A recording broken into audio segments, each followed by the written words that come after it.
The oil and gas projects are currently underway, particularly PNG and LNG. They're going to have far-reaching effects on the PNG economy.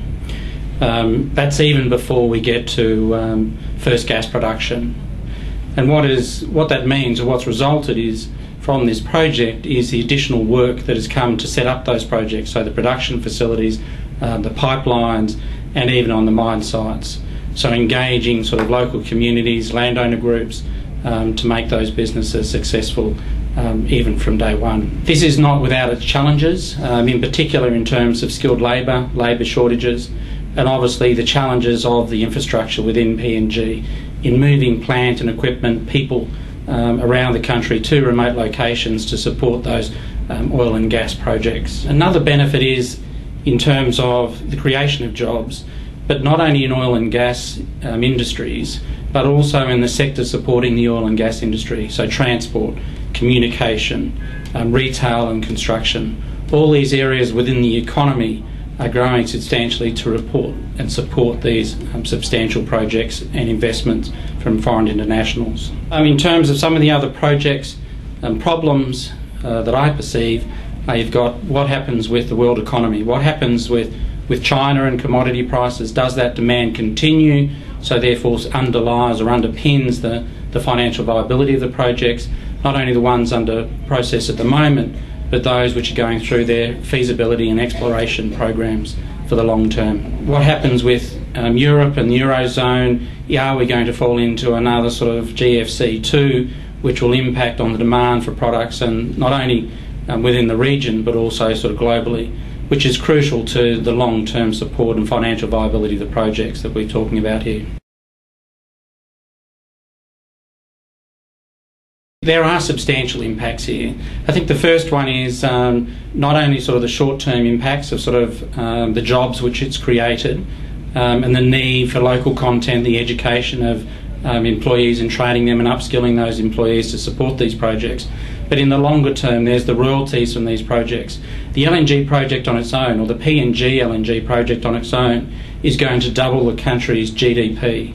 So it's going to result in a substantial increase in cash and funds available to the government in their budget to hopefully, for the long term, invest in infrastructure projects, new roads, new ports, facilities, education and health services across the entire nation, which is extremely positive for all Papua New Guineans.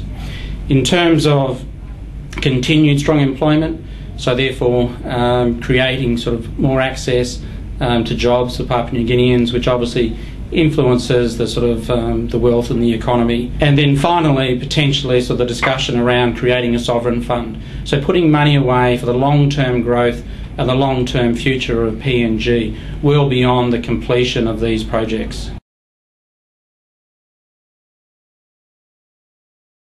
Look, it's not rocket science. I think it's similar to many projects in many countries around the world.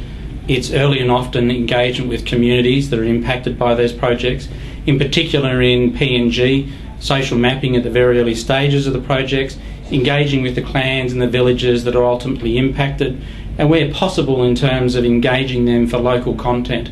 So involving them in the early stages of the development and in the construction. So whether it's a landowner group that are involved in sort of the trucking or the excavation, so training those people and having them part of the team that builds that project, and at the end of that project that is part of the team that operates that project for the long term. It's also important to be transparent in your dealing, so dealing with all those people impacted by the project, but transparently, openly and honestly from day one.